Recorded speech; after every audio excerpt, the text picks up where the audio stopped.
Well, the one that always pulls up because it's a meme is when Hamish dipped his hand in the water at the World Cup. And you do it in like a 5K or something like 650. And then he just went, and I went, fuck, did that just happen? I was, and because I couldn't quite catch up with what it was. And I was like, mate, what was that? Welcome to Mercantile Radio. We have an international guest with us today, Eric Murray from New Zealand. Enjoying your afternoon beer, Eric. Good to see you, mate.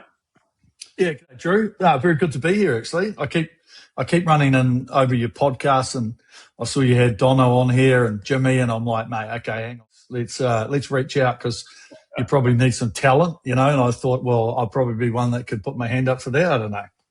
Well, absolutely, mate. I love the fact that you reached out. And I'm going to ask you a question straight out of the gate here. Do bow seat rowers get the recognition they deserve? Well, see, I was never a bow seat in a 4 or bow seat in an 8 because I'm a big bastard.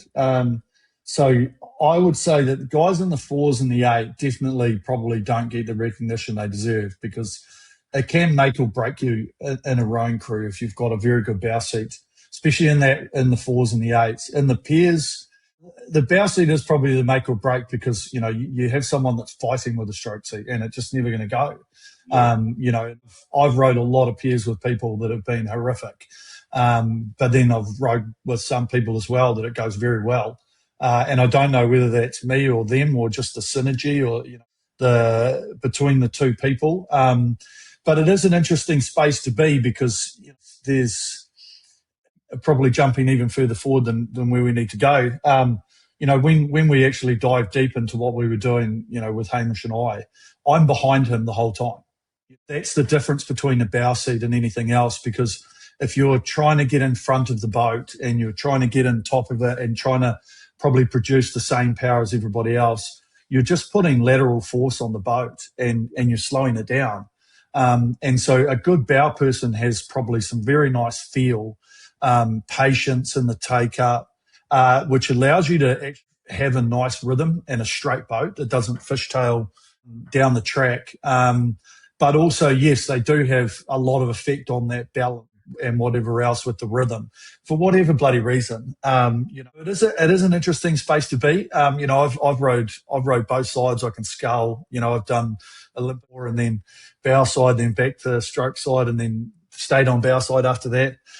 So it is a thing to be in a rowing crew. Yeah, absolutely. Mate, you've been far more diplomatic and politically correct with your answer. I was just expecting you to come out and say, no pair goes fast unless the bow seat knows what they're doing. You're with me. Pretty much. Pretty much. Got a very good stroke seat. Hey, I want to ask you the question. For 2008, your first games experiences weren't ideal for what you would have maybe gone in there planning to do. Tell us a bit about the 2008 experience and how did you take that and potentially use it as fuel for the future? Oh, mate, the 04, we were green as. We were inexperienced. Should I'd only been to World Champs in the Cox 4 in 03. Our Coxless 4 scraped in by the skin of their teeth. They were fifth in the B final in 03. So we were like, oh shit. And so that really opened the door for, I guess, there was 8 of us going for 6 spots. Rob and Nathan were in the pair, and then sort of everything just sort of started to mix and mingle going into that 04 year. So we really had no expectations, and I think we were second in the B final in Lucerne. And so going into the game, our final was our semi-final, right? And I tell and you know the case. It happens with a lot of people, and you see it at the Olympics all the time. And I always the qualification year is always my most favourite year to watch rowing because people will race the semi-final as if it's their final, and then and they either make it into the final and you're home and home, spread out event, and you're like, that's boring. But when you watch the B final, you're like, mate, this is going to be sexy. Like something's really going to, and it is. So, when we were in the Olympics, we raced our semi, we were second to the Poms, but we were 100%, and then 2 days later when you back it up, we had nothing left in the tank, and, we're sort of lucky we beat the Polish and got fifth. But it did, because we were all green and it was all our first Olympics, we're like, mate, this is what creates a program, and so we had all these people, even George and Nathan, getting 4 just hungry. And it was like, right, Now Row New Zealand had a men's program, whereas prior we had muddled our way through. We had a 4 through Sydney, but nothing really sort of eventuated. And so going through that sort of cycle between 04 and 08 was really just about getting people that were hungry, that wanted to do the work, that were committed to be like, here we go.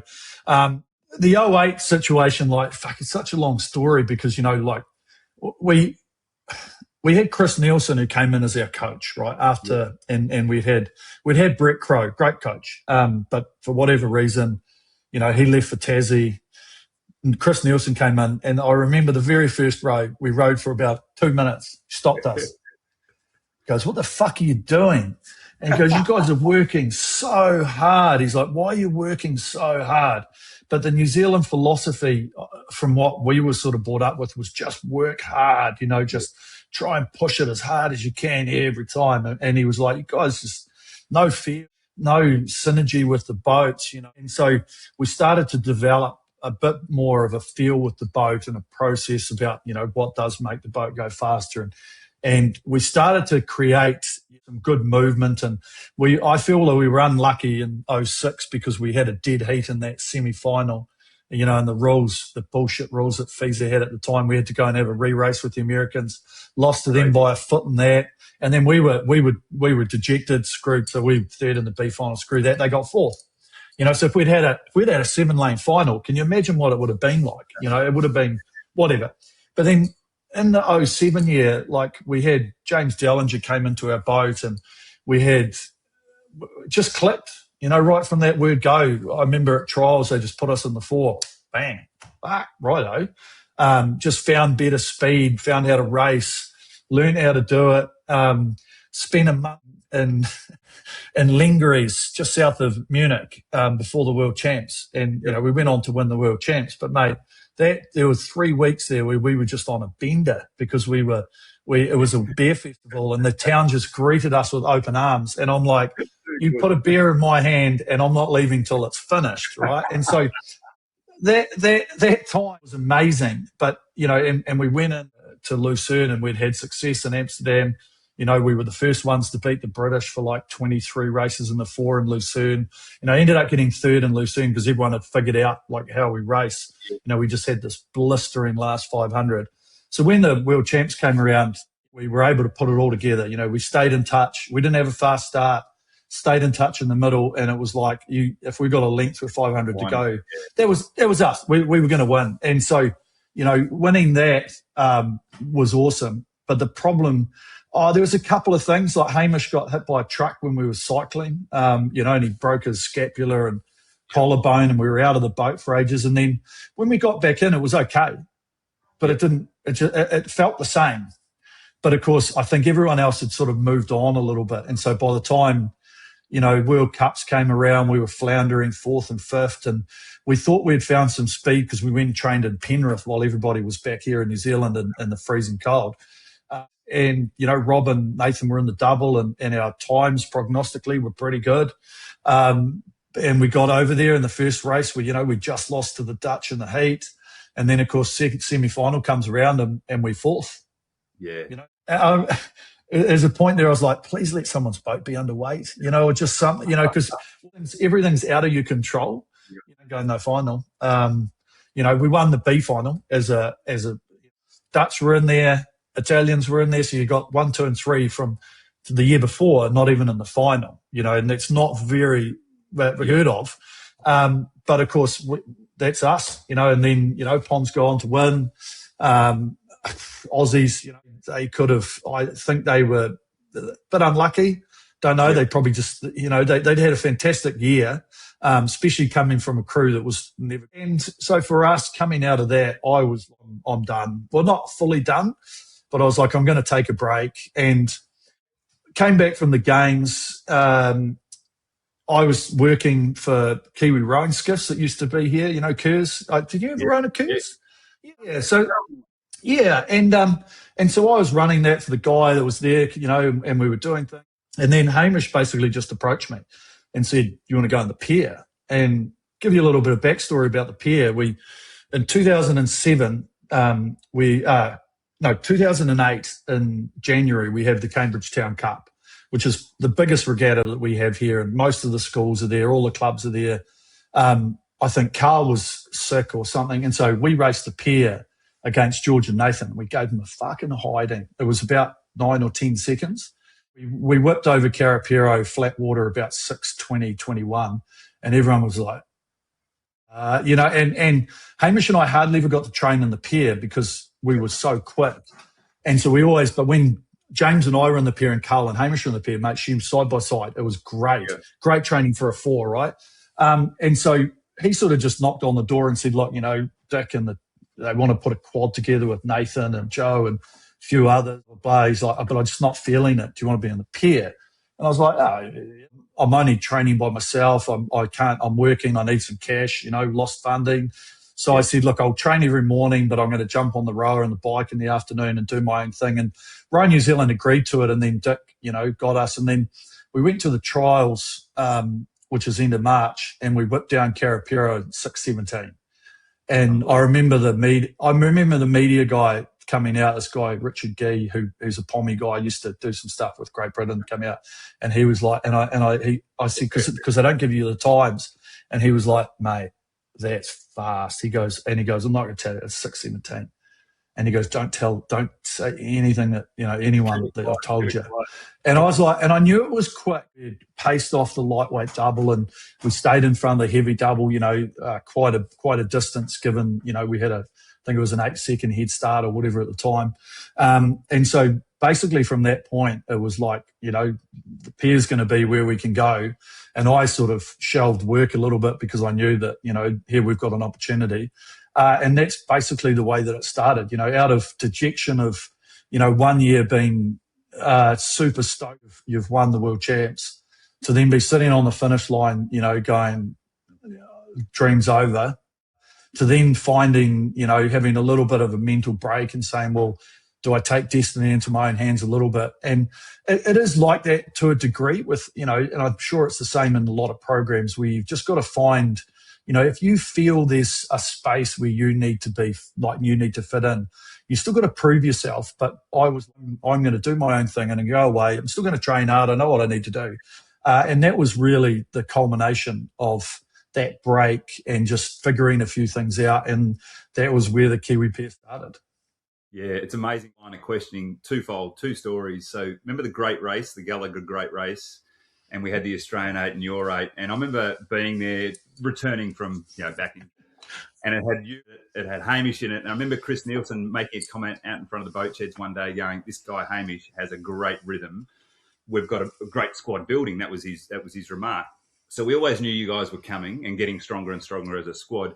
And I'd also heard in Beijing, and I think it might have been either from Nathan or George, which they referenced going, yeah, but these guys in the other pair beat us by a long way, back in New Zealand.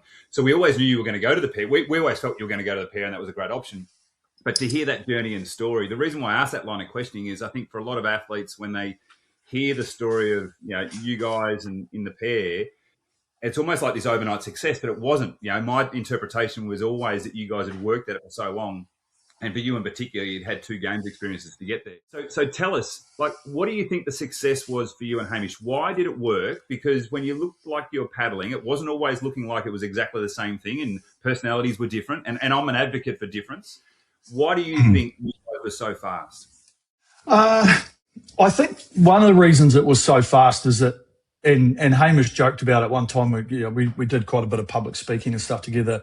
One of the first ones, he goes, when we decided to do the pair, I knew I was the best and Eric was the second best. I was like, fuck, settle down, pal. Come on a minute here. And so you've got 2 people who truly believe that they are the top in the program, you had the hunger and the desire there, which is number one. You had the attitude, which I think trumps everything else, to be able to drive, to do what you need to do. And then you had the physical ability. I was extremely powerful. I wouldn't say I had the endurance fitness that I needed to at the start, especially to sort of handle the training, especially under fucking Tonks. But we just started to figure out, things work reasonably well. You don't need to change a lot. And So we tinkered with things slightly. We tried to figure out how to move the boat and be patient. And, we just started coming up with ideas around what needed to happen. And the speed was there, and I figured out quite quickly that I needed to temper my ability, which was my power, and be able to transfer that into the fitness needed through of the race to keep up with Hamish, because that guy, he could hold incredible amounts of watts for long periods of time, but he wasn't the outright most powerful person around. Yep. So you've got to try and find that balance. So we just figured out the balance, and then we just started to develop a technique and a feeling. And to be fair, like Dick Tonks was a massive, even though his methods are questionable, his behaviour's questionable, his communication zero, like everything about it is terrible. But the fact was, when we bought into going into him with a coach, all you got to look at is a resume, right? And you go, well, okay, look at the people that he's coached to gold medals. Yeah. Okay, your probability of you being successful was just taking a leap forward, because you're like, they survived it, they did it, might not have been enjoyable, whatever, but is this the way that it needs to be for me to win this gold medal? And that's all you're focused on, right? You're just like, right, what has to be done? No, we don't know what you're doing session by session, get on the water, right? We're doing 32K today. You're like, oh, fuck, just, am I prepared for this? And so it taught us a lot about, learning how to work with each other, navigate the periods that were a bit nasty, just the training that was nasty. And that was really the figuring out. And because you have to figure things out, there's no magic recipe. There's no like, this is how it should be done, this is how it shouldn't be done. I don't know about you, but the crews that used to fuck me off all the time were the Dutch, because they just looked so magical, so right. Smooth. And yet they like train for 6 months a year on the water. And you're like going, well, this breaks every single rule that I've ever been told, that you need to do more stuff on the water than not. So you're like, we're looking out there going, well, how can they do it? And we're doing 280 Ks a week. And we're just like, we're dying here and feeling, like we want to bash our head against a brick wall, but we're still going fast. So it's just, there's a different recipe book for different coaches and the way they want to do it. And so we just bought into Dick's program. We just navigated it together. And one of the main things was that there was no hierarchy in our boat. Whatever either of us brought to the table in terms of thinking about what we need to do, changes we want to make, we bought it with a reasoning of like, I think this could make us go better. And you'd be like, cool, let's try it. And so we always bounced off each other. Something went wrong. It's not like, mate, get fucking balance off me, do this. We were always thinking about, like, you can't row a pair as one person. Yep. So we've got to get this right together. And so just making sure that we had that harmony, and, the trust was always there, because like we were just trying to outwork each other all the time, yep. Whether we're in the gym, whether on your rowing machine, like that's the thing. So for 60 minutes, like Hamish could quite comfortably beat on occasions, but you temper the distance down a little bit, and I would start to creep in front of him. But that was his forte, just that ability, that fitness to be able to do it. But it is just an understanding, knowing what works. And once you've got it, understanding that's your benchmark. We prided ourselves on a couple of things. Was having a realistic expectation, but that ties in with knowing what you're capable of achieving, and I was listening to it with Cam and talking about the erg, and it's like, we knew before you go into a test what you can do. Yep. Because you've done the testing, you've done the practice, you go into it and you're there or thereabouts. There's no like, see where we go today. We knew from times on the water, we knew from practices we're doing, we knew from the testing, we knew everything, that this is about where we're sitting. And so as long as we go and do that, we're in the echelon of being at the top of the field. And so that's what we prided ourselves on, was just having that understanding. And like, don't get me wrong, we had a lot of races where, undercooked, injuries, illness, whatever it was, and your expectation is dropped a lot, and you're like, fuck, I don't know if that's going to be enough to win. Luckily it was. But we always prided ourselves on knowing like what we were capable of achieving. And that realism, having the realistic expectation to be like, well, this is what we can do. Just go and do it again. There's no, rowing only on the odd occasion do you do 102 or 3%, very seldomly in the perfect conditions. But everything else, if you're hitting 98% in beautiful flat water, you're going to do 98% when you go into a race. You can't give any more. That's it. And so knowing this was part of the key features to what we did. Yeah, I love that. And talking to Noel Donaldson, I think it was episode 3, he described time with you guys, and I said to him, what was the defining factor? And he said, the ability to have a conversation, agree on something, and then actually go out there and do it. He said, not all athletes, agree, but definitely not all athletes can convert and actually make it happen. If you sort of think about yourselves, and I want to find out a bit more technically for our audience, you're in the bow seat of the pair, you got Hamish in front of you. What were the things that you were really focusing on the bow seat? I love what you said before about almost being behind it. I always felt like that in the bow seat, like letting the person in front really lead it and having the confidence that if they drive it, you match up and accelerate through. That was the best you could do. What was your focus? And then what were the technical things you'd be thinking about? Yeah, the main technical focus is that we thought, if you dive deep in, and because we, with Dick, we never really, we did to it driven by ourselves was, having the old peach force meters on the boat and, getting things like that and having, the GPS speed and that type of thing to get a figuring of what we were doing, accelerometers, that type of thing. And we were just like, well, you don't have to, you're not trying to go, if you break it down and you go, well, we need to find 2 seconds or you need to find whatever, how much is that per 500 meters? That's 0.5 of a second. That's how much is that per stroke? What is that? Watts? What is that to do to here?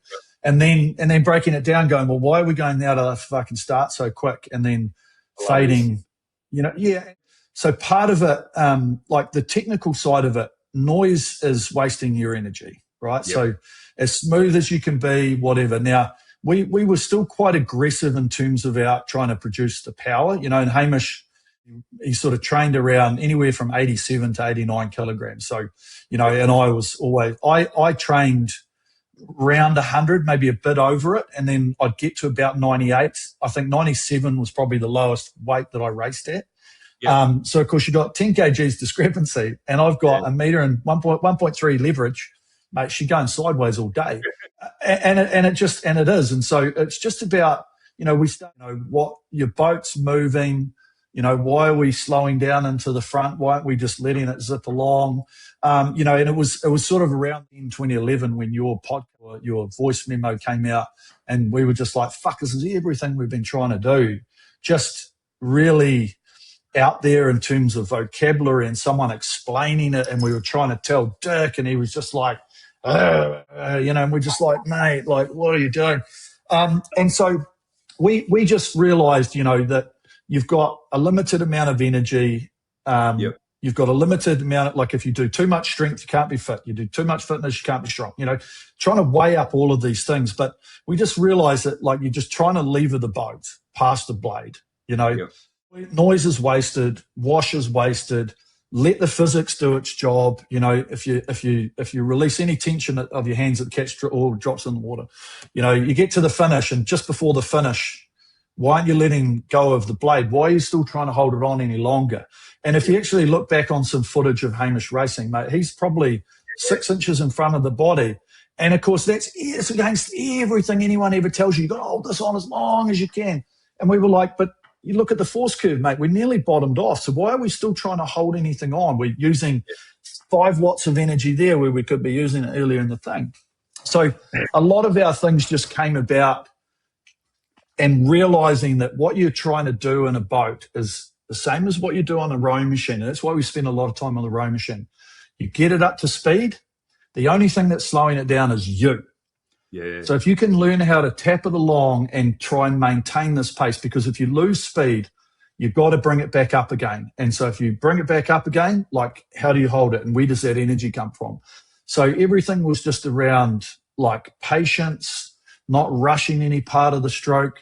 We came, I don't know, rather holistic, or just, we started talking things like elasticity, natural compression, just people go, oh, get out to length at the front. And so everybody's trying to reach for all this length. And you're like, well, if you actually just let your body go, your body's going to stop when it can't do any more. So why are you trying to force it into these positions? So we just started to do a lot of this work around, smoothness and patience and tapping it along and freedom. Inertia was one of the things we used to call in a race. Breathe the hands around the back, man, like change direction, use physics, use your core stability, you're back on the slide, let it zip underneath you, bang, away you go.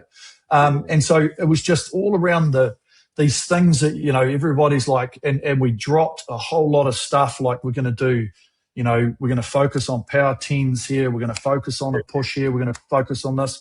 So our whole focus became, and I think it was part of Dick's program, was that he just wanted consistent speed. And so we used to do 5K, 8K, 10K open rates, type of things. And so our whole philosophy was just like, can we do this without slowing down? And I think that translated really well into what we did as a peer, because in COVID, I did a whole lot of data mining and I looked at all our races and I took everything offline from World Rowing and I tracked all our races. And in our best races at Thing, we dropped 2 seconds between the first and the second 5, and we dropped nothing. We actually went 0.02 of a second faster in the third 500, and then we gained about 1 more second towards the end of the race, right? So we're almost even split. Now, in some of the really big, tough races, we actually negative splitted the race, and so we were actually able to go faster in the second thing. But it just came about because we were like just burning all this gas trying to keep up with everybody, and I was just like, mate, I just don't want to feel like death at like 600 meters. And so we at the time, one of our physiologists and our biomechanic guys, he was actually looking at some of the data and saying, look, people slow down 4 or 5 seconds. The best ones, the British and the Canadians through that 03 to like 08, mate, what did they do? Like 122 first 500, then a 130. They're 5 seconds gone. They're a length and a half up. So slightly off subject, but that was part of what we thought about in terms of our technique. And I just had to make sure that I was just slightly behind Hamish all the time. And if you look at our 4 things that we got from Peach, Hamish really got onto the stroke straight away, used a little bit of body off the catch, but he was still able to drive the body through the stroke, which is, people are like, oh, he's lifting off the front. So there's a difference in lifting off the front, but still being able to drive everything through the stroke. And all I had to do was just be patient with the taker, hang on to what he did through the middle, and then just meet towards the finish. And I could overlay a little bit more power while the boat was traveling forward, because you're not getting this it doesn't go as sideways when you're at full tit or full speed, which is sort of through that drive. Rather than at the catch or at the finish, it's going to fishtail way more. And so a lot of it just came about like this feeling of like the synergy between us and just understanding this being slightly behind time of him, but letting him do what he can, and I just backed it up. And that was the simplicity around the technique. We've rocked around like, fuck it. People watch us in training and are like, mate, that's ugly. I even looked, I was like, that's ugly. But it's a classic example of like, when you get a race car, you go to Bathurst and you hear it idling. It's like, blah, blah, blah, blah, blah, blah, blah, blah. And of course, but once it's up, it's like, brrr, and it purrs. And so that's the problem, is that we're trying to do something really high, but we're down low and all of this. And so we're trying to relate what we do at low to high. But and hence in our training over the years, we actually started getting faster and faster at training. So by the time we finished, we were constantly at 21, 22 while we were training, just to stop this, like this trying to force the speed of the boat at low rating, because everybody's just like, you've got to be trying to hit 80%, 78%, blah, blah, blah. And we're just like, well, look, okay, we'll try and keep it a little bit freer and just try and be loose with it. But we want to be able to make sure that we do a lot of that high end. And so I think part of the programming stuff, we did a lot of work getting up in rate, which allowed us to then put that into practice when we were competing, and rates quite high. I think a lot of it, we were doing 5Ks rating 37, like going, and but it felt easy. And part of it came from Hamish, like coming out and just saying, well, look, we can rate 37 and do 300 watts a stroke, right? Yeah. That's what you do. Or you can rate 34 and do 330 strokes, right? And the math's pretty similar. So which one would you rather be doing? Forcing at lower rate, tapping it along higher rate, trying to find that equilibrium. And that was sort of the development of what we figured out. Yeah, but what you've described there, and I love the fact, I agree, the pacing for me was one of your extraordinary strengths. To see a combination have the confidence to, and it wasn't like you were starting slowly, you're still doing 132s in a lot of your big races. 132, going 132, 132 kind of down the course, but to see a crew finally have the confidence to say, get us on speed, we've got the rhythm right. We used to always describe, Eric, that it's almost like, how do you get at speed, recover by the 1,000-metre mark, so then as you layer in the extra effort, you gain speed down the back end. But if you row inefficiently or you just row hard, you can't do that in the third five, and that's for sure. And a lot of it came from us when we started in the pair going, like, we got a lead from 500. Like, it was when we our first year in the pair, like even at World Champs, I think we did 302 or something to the 1,000 in Poland. We died by like 10 seconds in the second K and nearly lost.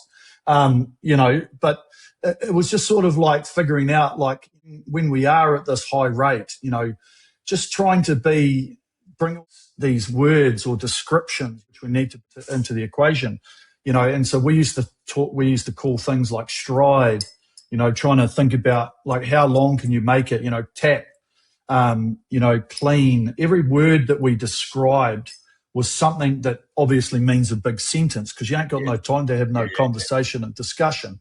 But they all meant certain aspects, which for us were based around efficiencies, because I like putting myself under pressure and competing, but I don't like it because of the physical aspect of, like, this feels fucking terrible, right? And the point, it's lucky that we don't really remember it because we'd never do it again. Right. And so a lot of it was just like, how efficient can we be? Tap it along, maintain speed, sharp, everything about it. There was never like push 10 now, none of this stuff. It was all just about how can we not slow this boat down as much as anybody else? And I do it now and I describe it to people and I'm like, okay, see this race that you're watching on screen. Yeah. We'll see how we've gone from being level here to being 5 seconds in front at 500 to go. I was like, we slowed down by 1 second between that quarter and that quarter. They slowed down by 6. I was like, we didn't go any faster. We just didn't slow down. And I think that's a common misconception. And I think once people start to realize that that's actually what you're trying to achieve in a rowing race, is actually not slow down. Right? That is the crews that slow down the least. Now there are exceptions to the rule, and I get that, but the main focus of what people should be doing is to try and figure out how long they can sustain a certain pace for, which then puts you in a position that if you've got to pull a very large rabbit out of a very small hat in the last 400 meters, you can do it because you've also practiced that as well, and you've got adrenaline and you've got everything else. Now, if you're like going, it doesn't matter, this crew's pissing off by a length and a half, we might catch them at the finish. Game over, Correct. I love that, mate. Great insights. Here's a question for you. Given you're now well and truly after competitive days, I'm the same. Do you look back now, are there certain races and certain moments in races where you just have those flashes of memories sort of pop up and you really enjoy thinking about how proud you are of certain moments in time? What do you call out in your mind? Well, the one that always pulls up because it's a meme is when Hamish tipped his hand in the water at Agbalet at the World Cup. And because we used to do it all the time, right? We did it in training, and you do it in like a 5K or something like that. Oh, mate. And of course, because we had wood handles, we kept them clean and we did everything and it was hot, And then he just and then we were rowing along. I remember saying something, it must have been about 650. And then he just went, and I went, and I remember just rowing along. And I don't think I said anything till 1,000 because I was still like, fuck, did that just happen? I was, and because I couldn't quite catch up with what it was. And I was like, mate, what was that? And that was that one always sticks in my mind. But to be fair, the biggest race of Hamish and I that I think really solidified, it was the Carapera World Champs. You know, without a doubt. You know, we'd gone overseas, and to be fair, we'd been overseas for all the World Cups. So we went and raced in Bled, and you know, we won that reasonably well against the Poms, and then we went to, and then Bondi got a stress fracture, and so I ended up training in a double in the single with Istok Chop, and we raced the Bled International Regatta and beat the Spick brothers in the double. And of course, I'd never raced in a double, never. And I said to Istok, I was like, mate, I can't sprint out of the blocks. I'm gonna, you know, I'll probably tire. And then so we were like a length and a half behind, and then I just said, look, let's just motor through the middle, and we just steamed, bang, bang, we were gone. Came back from Munich, did Lucerne, and we were like, right, we're good to go here. And, you know, it was a very late, you know, it was November. I think it was like the 4th of November or whatever the hell the World Champs were. And everything was good. You know, all our times and everything were great. Training was great. Heat was a piece of cake. Semi-final, we sort of went toe-to-toe with the British till about 12:50 and then started moving away, and they pulled pin just after the 1500, and we went into it. And then it was just the fact that when we went into the final, our race plan wasn't like, let's just see how fast we can go. It was very much like, you know, we'll get out, you know, the weather's a bit choppy, you know, we'll be content to be where we are. We'll just track what the British are doing, and we're on. To that one there, I think both us and the British went 12 seconds faster in the second 1,000 than the first. So, like, it was always slow. Like, the first 500 Carapera with the sort of northwesterlies, real shit. But I just vividly remember, like, looking over and going, oh, it's still there. 1,000, oh, yeah, fuck, it's still there. I remember just before the 1,500 having to, like, turn my head more than sideways. They're moving. Fuck. I was like, fuck, we're in trouble here. And Hamish said to us afterwards, I'll just skip forward a bit, he goes, I was writing my condolence speech to the media in my head. And I was like, mate, I never got that deep, but I was like, I could see where you were at. And I think there's two things. One, Andy and Pete, when you watch it back on video, they really started to go before 500. Yeah. And the other part was that I knew that fucking course like the back of my hand, man. And we came through the 500, and I knew where Waikato Rowing Club's at 450. There's a little island just before the High Performance Centre. That's at 350. You come just before the Yacht Club's 250.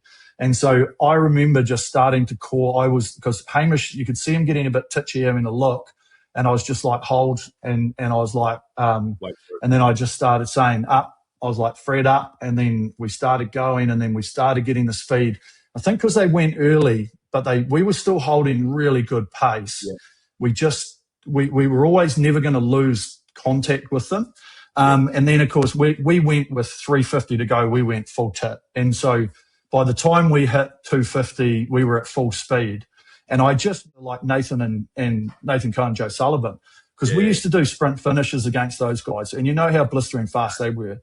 And so we were always trying to go. I knew we sort of had it, but it was still pretty rough. And I was like, we're still going to have to get across this line. It's definitely, and everyone's expecting, you know, in 30 centimetres. You know, we win by about a foot and a half. And that one there, I think, really just changed our momentum of like, we know we're good. We know this. We just maybe went off the boil slightly and didn't just focus on ourselves. And so this is a slightly two-parted story, which I'm slightly embarrassed to talk about, but at the same time, it's quite funny.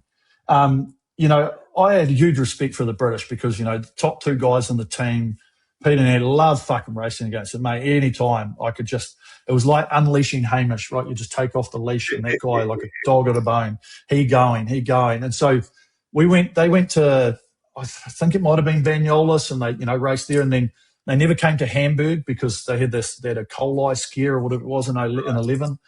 And then we turned up to Lucerne, and of course, you know, the first thing the media's in your face going, British going so fast, you know, they won by 4 lengths at Banyolas, they're so quick. And I was like, yeah, but didn't you see us like win by nearly 100 meters in Hamburg? And I knew we had stepped up. In terms of like our intensities and everything. And so when we got out in the race in Lucerne, I remember going into the race, and like, it was pretty stressful because they were on the other side of the draw. We never met each other. They were about the same speed. And so I'm sitting at home going, oh, fuck, okay, holy moly, here we go. And I just remember saying to Hamish in the blocks, I was just like, we're going to get out and we're going to go and we're not going to slow down until we're like in front. Like, so we had gone sort of away from the whole, just temper a little bit and be patient out of the blocks and whatever else. We just went, and we were nearly a length. I love watching the race back going Martin Cross, because he's just talking, saying, I expect the British to lead through 500. And then at like 250, he's like, I got to apologise. Like, they're not like they're going to struggle here. And we just went and we fucking just kept going. And it was just like, we didn't hold back. And I was just chirping to Hamish, going more, and we just kept going. And we won by like 6.5 or 7 seconds or whatever. But it was when I did the old binoculars, pulled out the old binoculars at the end of the race. And I was just like, and of course the boat lurched. Hamish was like, fuck, did you do there? I said, I just pulled out the binoculars. And he was like, yeah, fucking good job, But that was just, that was, I think, the great part about a really good rivalry. Which I think if we had never had that rivalry, I don't think we might have ever got the lengths of what we had. Because if you actually look at the races that we raced against the British, there was 2 or 3 where we we're out of there. But they're all preliminaries. But every time we raced them in the final, I don't know if there was ever more than a second in it. Like in every World Cup, everything. The very first World Cup in that we raced against them in 2009, we were gone, and then we just we didn't sprint. They came back to about 1.5 seconds or whatever. But you actually look at the numbers, and they're right there all the time. So even though, you see some amazing victories and stuff we had, those guys were right up our date the whole time. Those sort of races really just pinned what we knew needed to do, because you had some of the best people in the world like fighting you. And, if we had not done our best race, we knew we were probably going to lose. And so having that in the back of your mind, I think we would have had races maybe times which would have just been like, Hamish had a fracture, fuck, who cares? We won't worry. Second or third, we're not sort of too worried. But Hamish just being so driven was just like, we're going to win everything, and it was just like every time we went out, what can we do? So those two specifically, I think one race we had, 2011 in Bled, I feel like was probably one of our, even though it wasn't a record, I still think it was one of our, we were like 0.5 second or whatever off it was. But the first 500 was, first 1,000 wasn't super windy. The whole course wasn't super windy. And yet we both went so close, like we were just touching 6:15 or 6:14 or whatever. I think that was really where we started to find our straps. And then from that point, it was like what we always did was we knew that was now the new benchmark. So what we've been doing up to it, the speeds we're doing in our testing, that now that's what's expected. Like we've got to do that all the time. So it's breaking all of that down, saying, well, how did we build up to that? What was the program looking like here? What was that there? So by the time we turned up in London, we were doing some fantastic stuff. And to be fair, a lot of the best races I think we ever had were not actually in racing, and I don't know if you'd be the same. We raced Nathan and Joe and Pete and Storm we went level with Pete and Storm, and we were only 5 seconds with Nathan and Joe on Lucerne as our 10-day out before the Olympics. And we beat Pete and Storm. We tracked them the whole way. We beat them by probably 2 or 3 seconds. Nathan and Joe only just passed us in the final sort of sprint. But we did 6:15 on a flat Lucerne. Yep. And I know you've got coaches at that line, and they've all synced their watches and stuff like that. But the GPS don't lie. And I was like, I don't think there's anyone in the world could do that pace at all. No fucking shot. And so when that was us building into London, I knew that things like this was going to be on. The race in London, the heat still sits in my mind quite well, because like Jermaine and Dorian, like they in the pair, they sort of like in the 4, they were sort of they're like the French rugby team, right? They're really unpredictable, right? Do you reckon? They're really unpredictable. And so in that race, I knew they were going to blast out, and I knew we were going to take a bit of time to get back in front of them. But that whole race for us was just about maintaining pace. And it was just like, we don't need to sprint to the line. But Hamish and I had given up on, because we had a few races where we'd back off and we'd row terribly. And you get to the finish, you'd be like, that was ugly, man. It felt awful. So we stopped going. Yeah. And so we were like, we're just going to keep the pressure on. So we just kept the speed going and we just tapped it along. Didn't sprint it, didn't do whatever. But that was even split central and that's 6:08, and it was just like, and we finished it and it was like a great race, no stress, no pressure, didn't feel overly uncomfortable, didn't feel stretched, whatever. And, sometimes I think, we just lucked it with good water, good conditions, peak fitness, and actually not being under stress, and so it just made the rowing really, really simple and easy. And that those races in particular, especially in those times, I think was the most important for us, just to get, I just guess, to solidify a whole bunch of stuff. So that we could take a break after like the Olympics and then sort of roll back into it and then sort of change everything, rewrite the whole book and then go back into it. Yeah, mate. And some of the stories and examples you've shared there are amazing. I give you a couple of reflections. 2010, I remember watching the World Cup, the World Rowing footage of it, Karapiro, and seeing you guys in GB just go neck and neck. And what I loved about it was it's not often you see crews exchange and continue to exchange. Often you sort of see one or two efforts, and if they haven't broken or someone gets back through, the whole thing falls apart. But to see that battle so far down the line, right to the very end, was extraordinary. And I've watched your bled race as well, and it was interesting as to the approach that GB on both. One, they looked like they were rowing really long and quite aggressive in the first middle part of the race. And in bled, it was almost like, well, we're conceding that we might lose a bit of speed on you, but we're going to row our kind of race this way and see if we get a better outcome that way. And so just those insights are extraordinary. When you think about courses and venues, obviously you've got to have everything right to go a world's best time. And you use London Eton, we know it was pretty quick on certain times. How fast do you reckon you could have gone? Everything that you're describing, if you really dialed into it. I don't like that. Still surprised us because I didn't think we had like. I've heard you say in the past you felt like you could have probably done 6:10, and I sort of felt we were about the same. I thought maybe on a real perfect we could be 6:10 to 6:12. I thought was if we had everything right. If everything was perfect. But of course, I think the only one. In hindsight, if we hadn't done the Coxed pair and the Coxless pair in 2014, I reckon we would have obliterated it.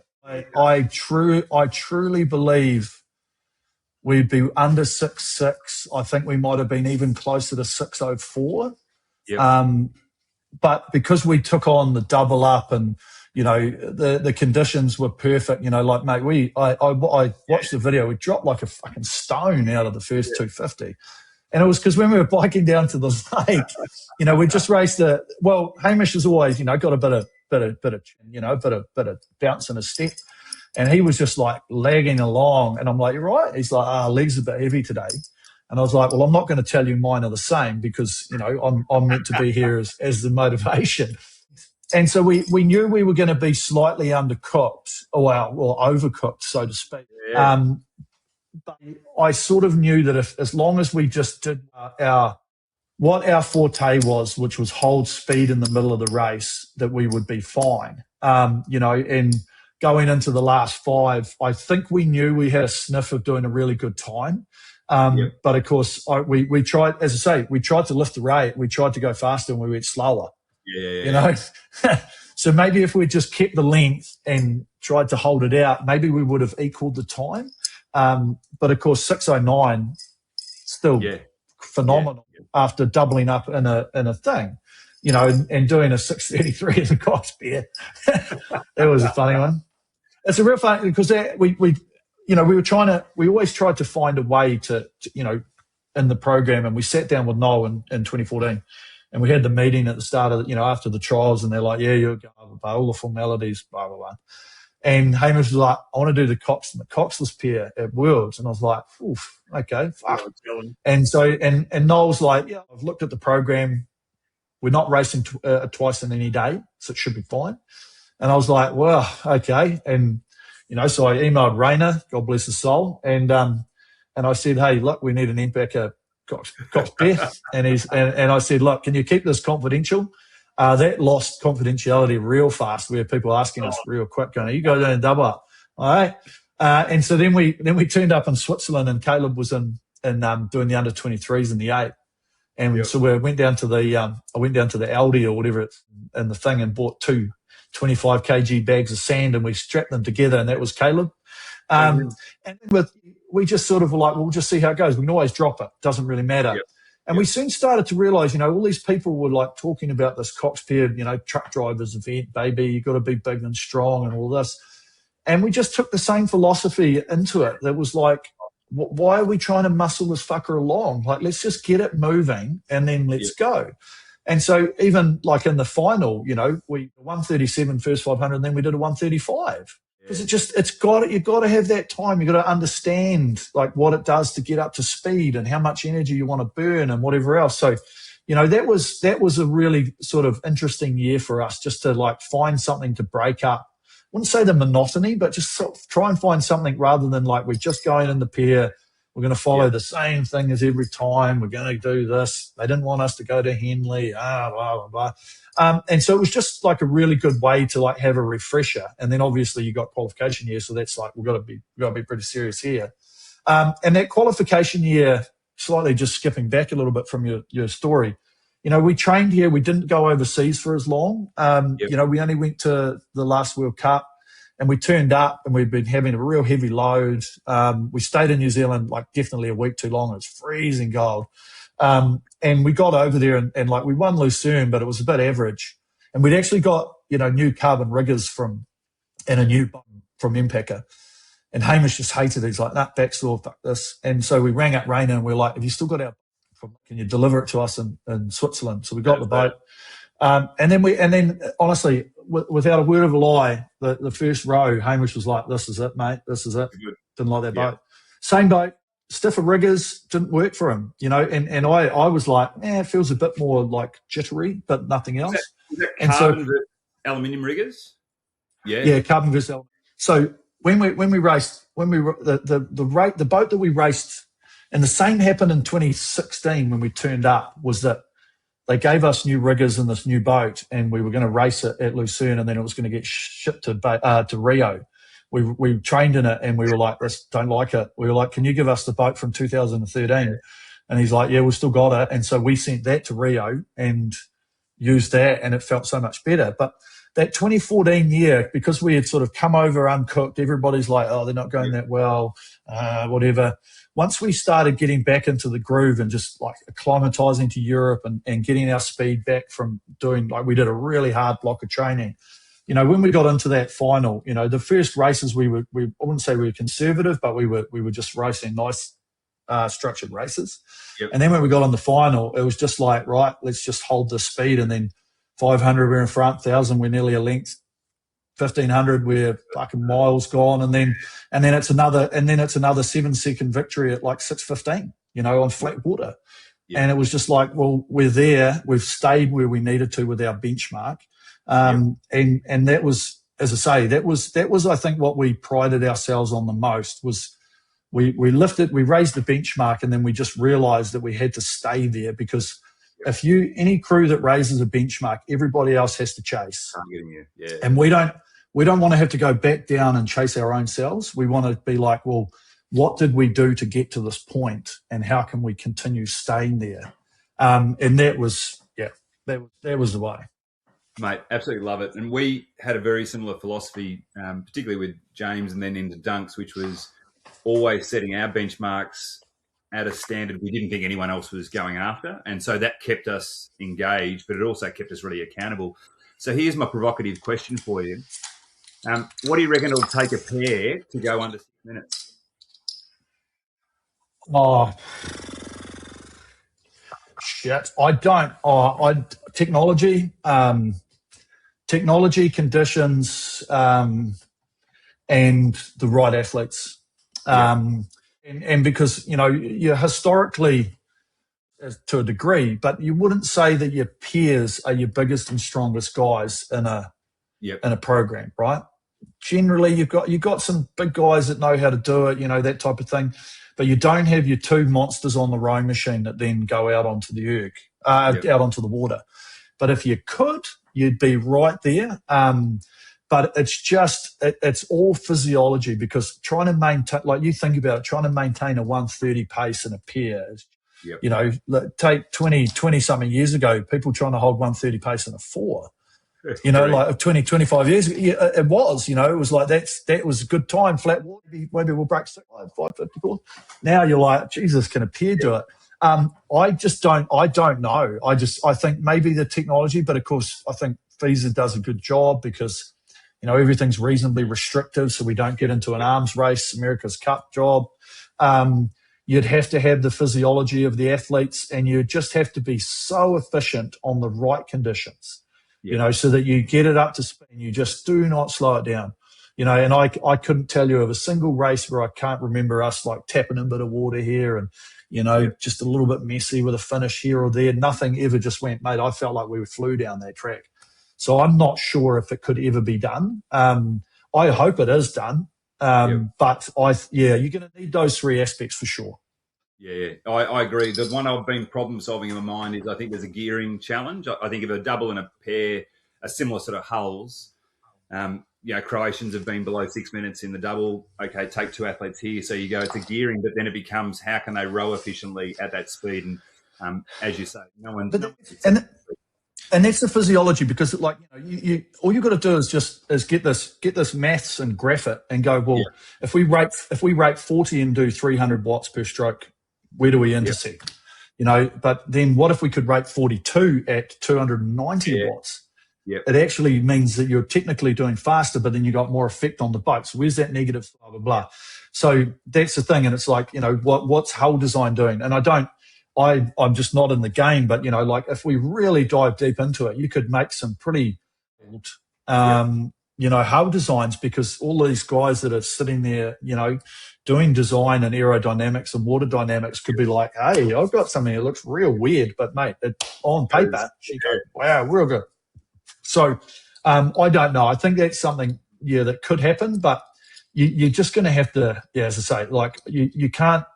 You've got to be able to, and I think ever since we started rating high, you had a lot of the lightweights rating high, Denmark, Aussie, South Africans could rate high, and then it developed into the Aussies and the four rating high, and, Romanians could rate high and everything. People started to figure out, well, actually you can rate high, do less work if you train for it. But of course, if you could try and squeeze both of those up and have a little bit more power and a little bit more work, and keep the rate high, that's probably where it's going to need to happen, because it ain't going to be no one doing it at 36 rate. It's going to have to be basically whipping across the top of the water and just almost not being in the water at all. And that's what will get you that speed. Yeah, it's a lot of, it's the time out of the water, I suspect, is going to be the gains. And to your point, there'll be technology. So here's the interesting part for you. You've set records on the ergo across multiple distances, and you've done what you've done in the pair with Hamish. If you were to give advice to young rowers about the different ergos, because you've used them all, and then how they translate the ergo to on water to be really effective, what would your advice be? I on water should use a dynamic style of machine, because it's emulating what you do, and like it simulates what you're doing on the water. Boat moving underneath you, it's more about your legs opening up your body through the drive. Whereas with the static machine, if you've got a bigger body weight, you're always probably going to get more speed. But you need to be able to do both, because physics of it are the same, and you can develop a stronger swing and that type of thing on a standard machine. But learning how to do it on a dynamic and the concept 2 dynamic, which I don't know why I know why it never took off. Because it dropped your speed, right? Your speed was slower. I'll tell you what, Hamish and I used that on every training session between 2012. We had one of the prototypes in 2011. We used it whenever we went on to any training spot in Europe. We had 2 delivered. And we absolutely loved it, right? Yeah, you'd normally be pumping along at say 145s on, or maybe a bit less on the Concept 2 for 60 minutes. This even 148. People couldn't get their head around it, right? And they're like, nah, don't like it. And I'm like, yeah, but this is not teaching you that your body positioning is staying still, and then you're letting your hands go out. And if you can get that, and I did some research, the hang, it's called non-contractive tension, right? It's called passive tension. So when you tell someone, because I'm always like, you've got to feel this hang tension. It's all about how much weight you can hold, in this hang position. So it's called non-contractive tension. And so we used to have that, and then however much you could push your legs to then open your, like through the drive, right? Because your legs have to drive your body through the drive. If you could get that right, you get reasonably okay, consistent numbers. And then you would take that into the water, and you're pretty much set in stone on where you are, back and forward past you. And so I'm like, that's what we should be feeling. That's what you should be aiming for and learning how to do it. And then, okay, my speeds are slowing. Why is that? Because you're not fit enough. You can't handle the amount of power that you've been outputting and all of that. But at the same time, they should all translate together, because if you're doing the technique right on a dynamic machine, you should still be able to have your legs driving your body back through a static machine with the same hang non-contractive tension as you were doing on a dynamic machine. The dynamic machine's just harder, but if you, and it's what I teach a lot of people on the indoor side, which I've been doing a lot more of, is you're still using the same philosophies of inertia, right? And you're creating inertia around the finish. You don't need to ram it into your body. Turn on the force curve and look where your fucking power is. It's nearly bottomed out. So why are you trying to rip it into the body? And then just letting the chain and everything pull you back to the front. And you don't have to think about getting to the front. Just get there, and this whole you've got to be in this really stiff, straight upward position. It's like, no, you need to be in a stable posture that can manage the load that you're trying to prepare for it. And using this natural compression, which is elasticity in the body, to get you to a point to then let you contract and expand, and it just flows like this. And it's got to be continuous motion, one after the other. And accept, like in a rowing boat, right? And this is one of the key philosophies I try and teach on the rowing machine. When you get the handle, there's a take-up period, right? You're never going to lose it, right? You get it, you lose it when you're at 38 strokes a minute under full tip. But if you're traveling along at 20 strokes a minute, there's that period. And it's no different. You put the blade in the water, there's a period of time where it has to take up before you get that feeling of having the boat locked on. You don't put the blade in and go, I'm locked on, baby. Like, it doesn't work. And so this whole acceptance of you knowing that, okay, as I move out of the front, the flywheel has to get picked up by the chain and the gear, and then, oh, there it is. And so, but that part there should be done by this body's elasticity of like you getting, because if you, next time you're on the rowing machine, and you just leave the handle, try and get yourself right out to like that full catch position and try and stay there. Really uncomfortable, right? You come back now, just exactly. And it's just like trying to, and I think that's what happens, like going right back to the start of this conversation, is the maturity and understanding what we were trying to do. Is all of these little things, the coaches were like, be nice and tall at the front, be really stable, we're strong cores, and really reach for the catch. And it was just like, oh, mate. And then once we started to realize, well, look, if you actually just let the fucker happen, it's going to happen. And so all of those types of things we started to do on the rowing machine, which is what I try and teach people now. And it's just like, just be natural. Think about what you're actually doing, right? When you're on the water, you're trying to make the boat not slow down. Shouldn't you be doing the same thing on the rowing machine? Getting it to speed and then try not to let it slow down. Rather than going, I've got to try and work every single stroke. You're going to have to work on the water as well as the erg, right? Don't get me wrong, but don't have that as your focus. Have your focus as like, if I can get through this by having a cup of water and just tipping it slowly out with my energy reserves, great. It's when you go, and then, oh shit, where the rest going to come from? We're going to slow down through here. That's where your issue is. So just understanding those things and those philosophies of elasticity, of natural rhythms, inertia, momentum, and being stable yet not stiff, be elastic, all of these types of things.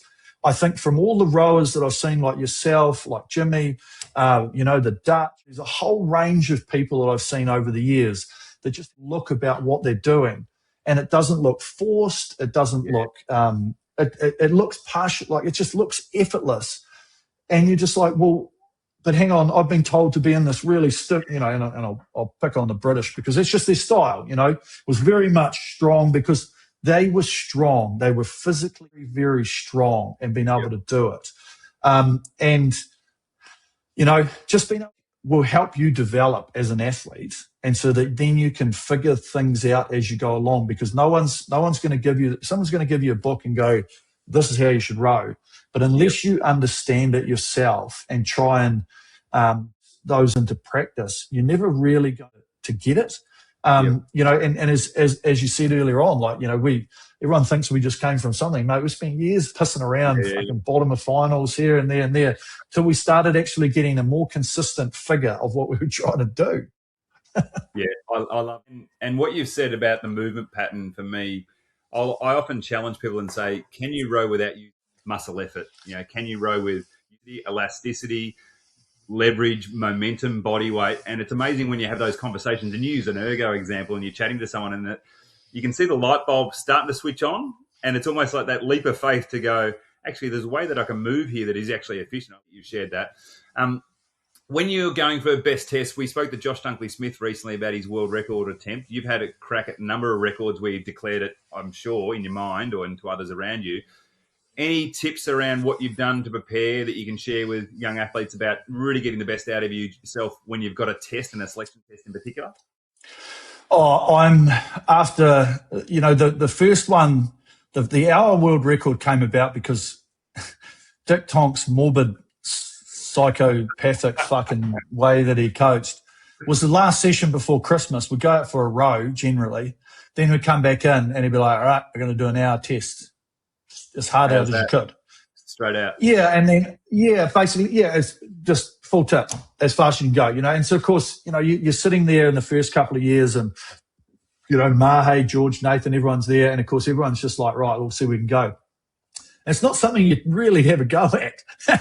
Not like I'm just going to have a go at it. So you sort of muddle your way through that first part and you sort of get an idea. And then when we had our physiologist, a guy by the name of Dan Plews, we started to do a lot more like specific stuff when we were just training on the ergs and like if Hamish was injured, because he got injured a lot, never got injured. And Dan would set me programs and stuff and he'd be like, all right, let's do this. I've talked to Richard. It's fine. We'll do this. So started figuring out I could do some pretty good speeds for long periods of time, just working on, your heart rate zones and all of that. And so working up to the hour test that I broke in 2011, we were actually on the dynamic for that one. So, technically it counts, whatever, who cares. It was before they had the dynamic record. And so we'd been doing some 20-minute pieces and some like pyramids and all this. And he's like, I think you can hold this pace. I think you can hold 136 for like the time. And I was like, okay, we'll give it a nudge.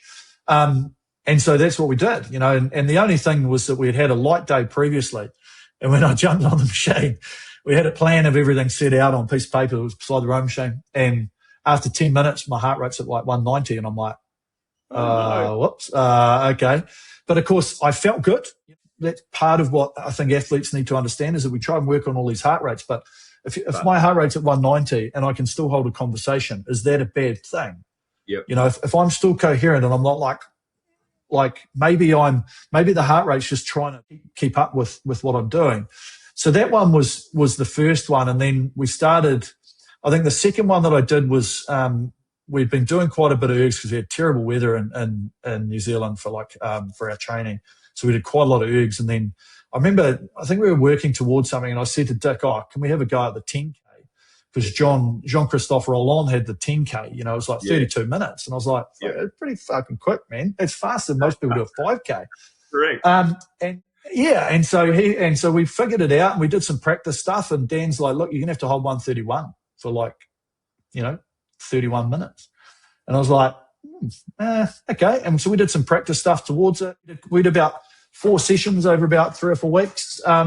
And he's like, look, I think I can get you to about 22, 23 minutes. And then, as long as you can get there with efficiency, you'll bring it home. And we did, it was 130, it was like 31 something, 31 and change. And then we did, the half marathon was probably even harder than the hour because, that it's an hour and 7 minutes and whatever it was. And it was just like, oh, mate, and I was trying to hold faster than I was for the hour. And I think both of those went by Colin McCabe, in COVID, when he was training for the Canadian team. And he was always like chatting to me on the internet going, oh, yeah, mate, yeah. And I was like, I knew that there was probably 2 or 3 guys in the world that could do that. And I still think to this day, there's that half an hour one, the 10K one could be beaten by someone, but it's just getting past, like you've got to do the prep, and we did a lot of work in our 2K prep, working up to it. And I've used that with people that I coach with now, and they've all been successful because, historically everybody's just like, oh, we'll do some 1,000s, we'll do some 500s, baby. And I'm like, Dan was like, no, we need to do things specifically targeted at your pace. So for me, I was targeting, 125.5 because I wanted to, I've been sitting around 542 the whole time. And we were like, well, if you have a good day, you might dip closer to the 540. And we didn't do a lot of prep. We only did, but you have to do these steps and these pyramids where you'll go like 98% at something or 2 minutes and then 99%, 105% back down, and then do some 30 seconds where you're 110% of your speed, and do all of these 4 minutes where you're like the first one's at 98, then you're at 102%, then you're back to 96, then you're 104%. And you're tricking the physiology of your body.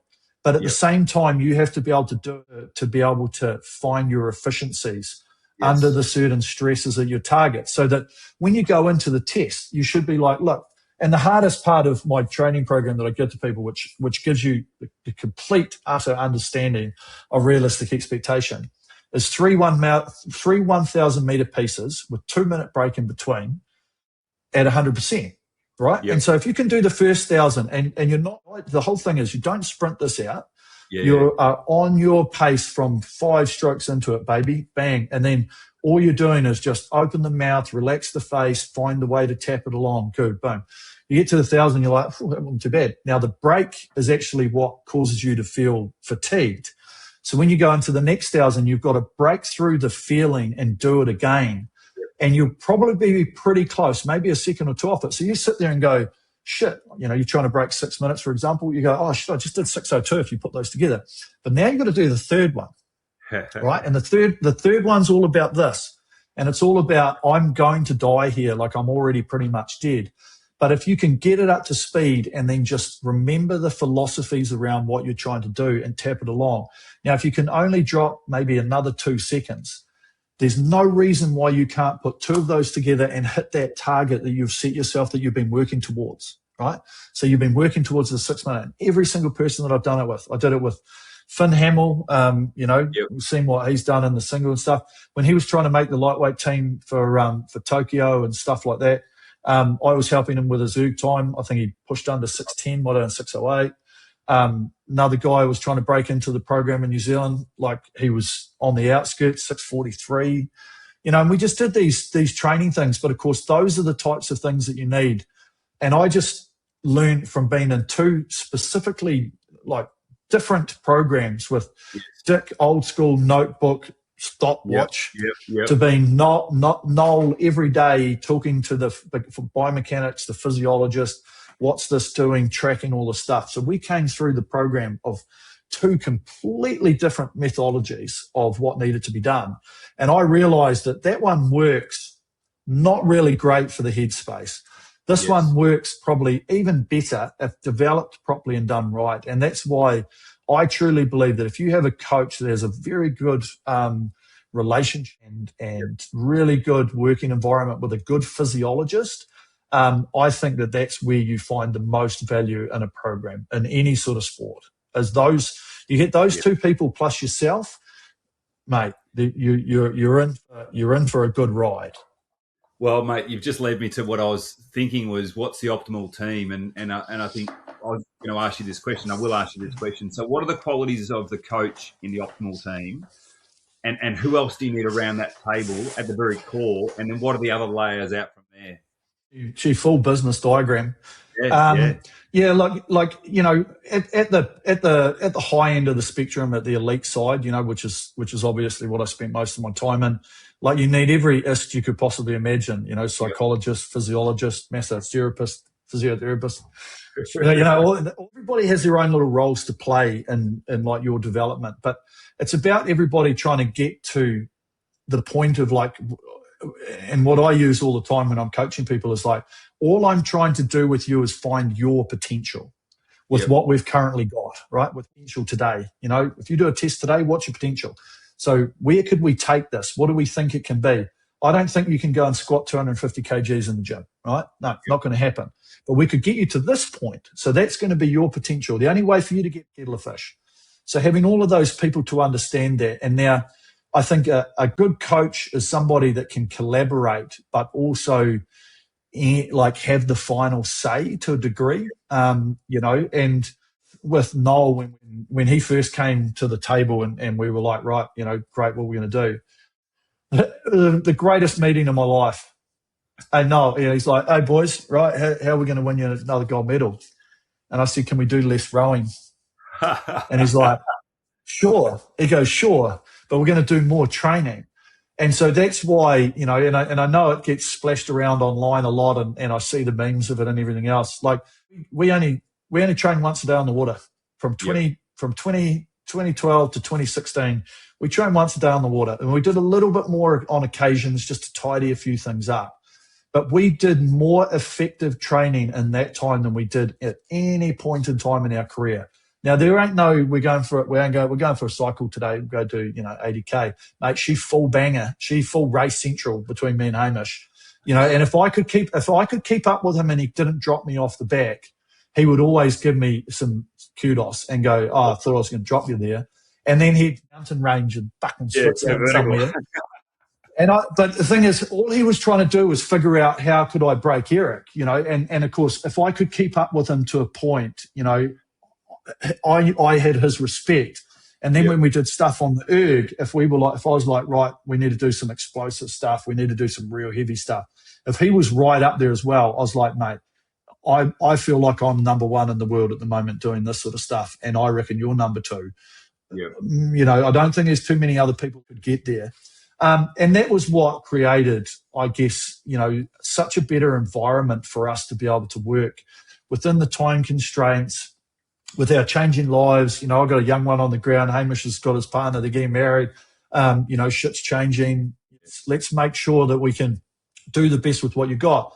But of course, Noel was always there to make sure things kept reasonably coherent, because, you know, I'd had issues with my boy, and, you know, he was diagnosed with autism, and he fucking wasn't sleeping. And so getting these messages at 4:30 in the morning going, I haven't been to sleep, I'm not going to be at training in the morning. So Hamish is getting pissed off. And then I'm submitting erg times. I was looking back on Training Peaks. There's a couple of erg times at 11 o'clock at night. Yeah. You know, but I'm like, if I don't train, I'm affecting what we're doing. And I know the deal, but what would you rather me do? Not train, not do this? So a lot of it is about keeping like the harmony and everything else, driving motivation to a degree, but also keeping accountability, you know, making sure that we're not going off track. I think the best thing that we did especially with Noel, was that he had a really great track record of keeping all our data from year on year and knowing where we were at. And so he could roll up and go, right, you know, we took 3 days off after Lucerne, and then we went and trained. And then this weekend we started doing some quite, you know, full 1 minute, full whacker type pieces, blah, blah, blah. And it was actually in 2015. And I was like, no, I reckon we did those 1 minutes like 2 weeks ago. And he said, no, we did them on this weekend. I was like, no, mate, I reckon we did.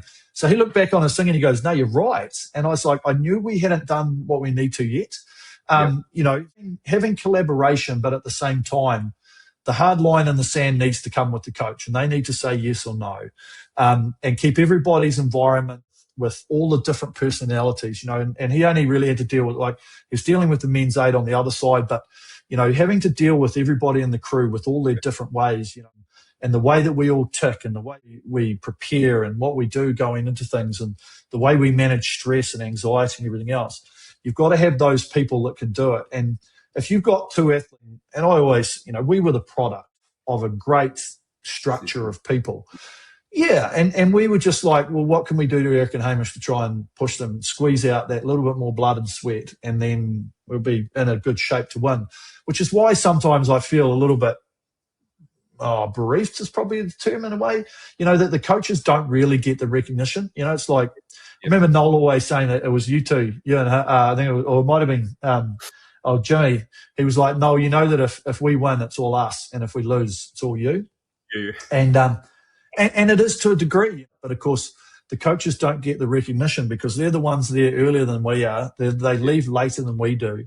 They create what we do that then gets us better. Because if you'd given me a program to do, I had no idea. Like I would have just gone for a row and then, hey boys, should we do some 1,000? Oh, we'll do some 500. It's not, we're going to do these step ratings. We're going to do this pyramid. We're going to do power strokes. Let's put a bungee on. Let's put 2. Let's do all of this. Because they're in the background with all of these other people, just trying to work out what your potential is. Not so much as morbid as what Dick was, where I think he went to a World Rowing Conference one time and he said, look, if your athletes aren't breaking, you're not training them hard enough. So you got two polar opposites of these people. But having the right, and I think a lot of it comes down to the fact that, like, one of my nutritionists I didn't like because, Hamish always wanted me to get the old pincers out and check how fat I was and whatever else. And I always made sure I was in an acceptable range. But, of course, she used to be like, I think you need to knock off the beers and all that sort of stuff. And I was like, well, you can knock off working with me if you can tell me that. But, of course, at the same time, I understood on both facets, like, what needed to be done. But it is just also having people that you trust. And it's hard because if you're only ever given an option, but then if something's working, like if it's not broke, don't fix it. But then how do you know if it could be better if it's not? And we did that very often. You just talk to other people, find a little bit of advice, maybe just try something new. And so people think we kept most of our stuff constant, right? Set up in the boat, basically constant the whole time. 377, 116, 86, baby, for like 8 years. Never changed it. Changed height, changed lateral pitch, changed feet setup, changed a few displacements of the riggers. That was about it. But then we'd change slightly with programs and what we were doing and see how that went. Technique, obviously focus on a certain way we wanted to feel about something, see how that worked. But just making sure you've got everybody on board that wants to believe in it and is as hungry as you are is the only way that you're going to get it right. But sometimes you don't have that luxury as well, just depending on your programs and whatever. So that's when it falls back onto you as a person to take your own accountability and be like, am I doing enough that I believe is enough to be the best? And what I learnt over time was I learnt that I thought that I had to do more. And once we started to figure out that you don't have to do more, you just got to do it better, little things better here and there every day, slightly with this, figure out something that's more efficient, the way you row, the way you set up, the way you do something else. That's where you find more benefit than just thinking, but I've lifted more weights, I'm faster on the erg, blah, blah, blah. Just understanding what you can do as a person and going back to that whole potential thing. Just where is my benchmark? Where's my ceiling? And just keeping on trying to poke your head a little bit more through that ceiling to see where you can actually take it. Mate, I love that. And that's, for me, it's so philosophical and the principles are really evident in everything you've shared. I'm conscious for us that we've covered heaps of territory, and I'm actually keen, so I'm going to say this on to our audience. We're going to come back and do a part 2 and part 3 at some stage, because I reckon you and I can pick apart some things around what we've seen work really well, not only for us as athletes, but also for squads. Before I go to my rapid fire questions for you, I've got a question around your race plan. You said you had the same setup with the boat, a few things tweaked with pitch and all that sort of stuff. Did you use the same race plan largely with the focuses at certain stages of the race throughout your entire career, or did that morph and change over time? We had the old classic in the 4. Well, the 4 was always get out hard, do something before the 5, have a focus at 750, three or four tens through the 1,000, try and get ready for the 500 and then up every 100 metres from your go finish. I'm pretty sure everybody's fucking the same. And then what we started to do in the pair was realise that I think after watching the British seem to have like this, something they used to do after like a minute, like I remember hearing something about Jurgen talking about like after a minute they'd go for length, and rhythm. So we were like, well, okay, well, let's think about something quite similar, but just in a slightly different way. So for Hamish and I, we always used to have like a stride call at about 300, just after the 250. And that was just to try and settle things down. You're not going to gain any more speed, but you can definitely lose more speed from that point. So then it was all about efficiencies and stuff. And then when we'd push through like 550 to 600, we used to call a commit call, which was like whatever, and it was basically around like whatever we're feeling in terms of our effort right now, this is what we're going to hold. And the commit was just about we're not going to let things overrun us in terms of the stress levels and whatever else. So that by the time we got to about 900, then everything was just about tap, hands, like free speed was what we used to call. And then like we just used to say things like lever, press, like whatever, just really technical focus. So always in the third 500, there was never any like go, push. It was all technical calls, as I say, to not slow the boat down. And then generally whatever had to come in the last 500 was always dictated by how tight the race was. But of course, you'd done enough in practice that we generally didn't even talk about the last 5. We didn't really even cover it too much. We were always like, we're going to get ourselves to 1500 in a good position and whatever we need to do to get to that point. And then whatever happens there, we're going to, play it by ear, but we'll evaluate at that point in time. Whereas I think a lot of people, very much similar to like being on the rowing machine, everybody's like thinking about all these things and all these things. It's like, well, actually, there is a point like the 1500 where you need to get to with a certain clarity and focus. And you sort of know what's going to happen at the finish anyway, because you're just emptying the tank. But why focus on that too much? Because you're not even there yet, but you need to get to that point. And so a lot of our stuff was about getting to that point, and then whatever took over had to happen at that point. And, if you've practiced some sprints, you practice winds. We used to do quite a few in practice. You do like a really full solid session. And then we'd be like, right, we're going to wind the last 300 meters and just try and step on it. But we would call it off if we ever started to feel like we were rushing it or we were losing speed. Yeah. You're practicing this while you're under stress. You've just done a massive session of fucking whatever, and all of a sudden now you're under fatigue, but you're trying to get the feeling of what would have to happen if you're in the final crux of a really close race. You've got to get that feeling so that you train it up here, so that all of a sudden you don't just go, shut the face down, shut the body down, and really like drop into yourself. And so that used to be a lot of prep for that. Yeah, absolutely awesome. I love that. And I think the thing for me is it's a bit like what Cam McKenzie-McCarg said with the ergo.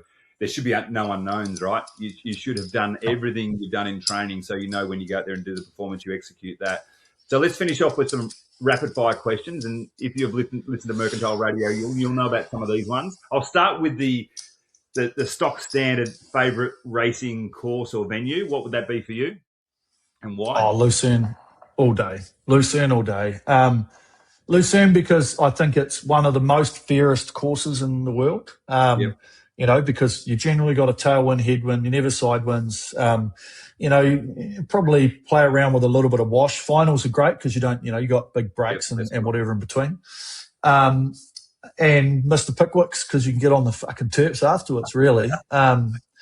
It is, I'm not going to lie. Or else I actually liked Munich quite well. I know it's a slow course because the water's a bit colder and stuff like that, but it just has a lovely feel about it. Nice clean water and stuff. But Lucerne all day, it's just so lovely. Yep. And you've mentioned beers there and Pickwick's. Did you have a favourite beer? Anything that's free, pal. No, not particularly. Cold, right? Yeah, pretty much. I worked hard, played hard, right? And I think I think sometimes it's lost on a lot of people, thinking, oh, we've got to be so strict with what we're doing.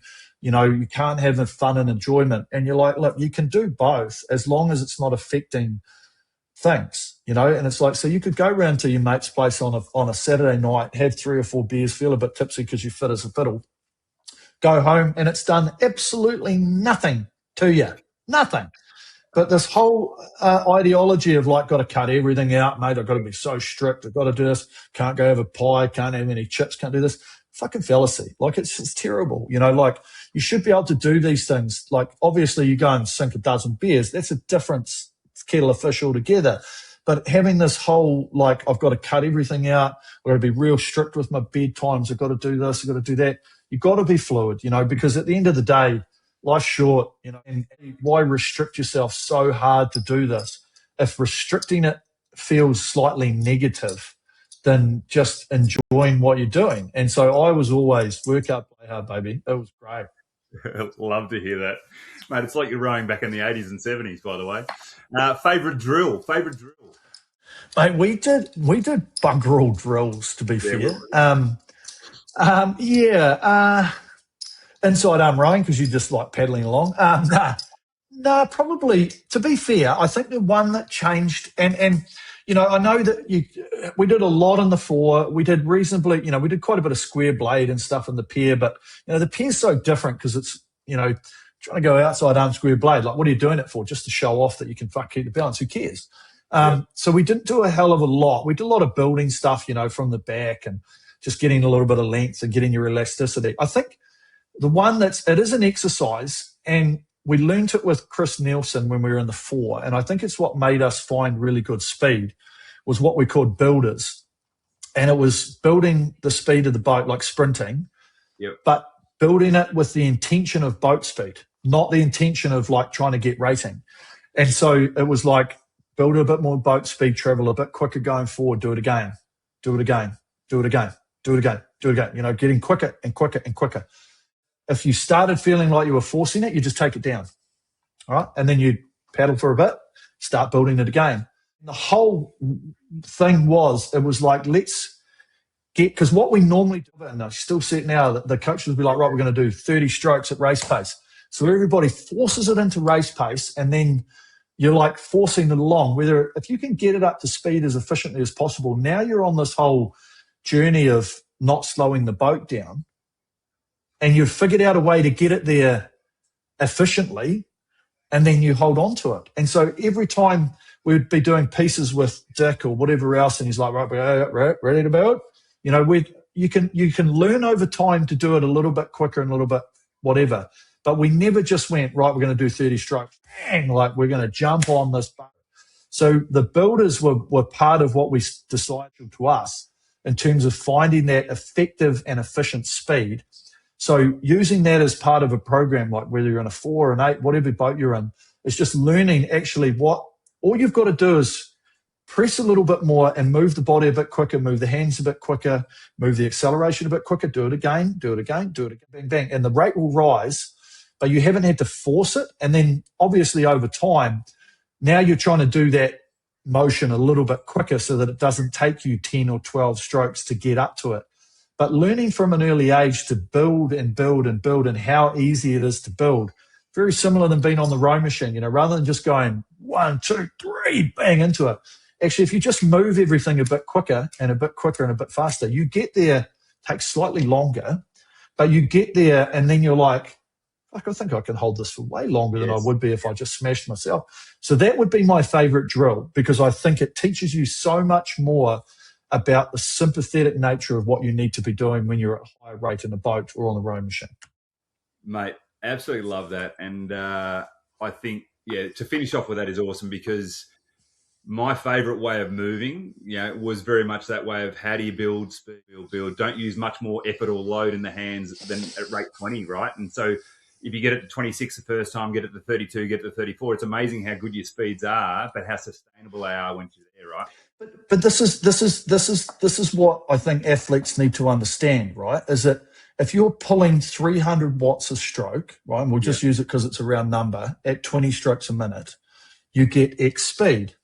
Now, if you do 300 watts at 30 strokes a minute, your speed is quicker, right? Yep. But you haven't had to work any harder. You just had to move quicker. Now, take that again and go up to 37 or 38 strokes a minute.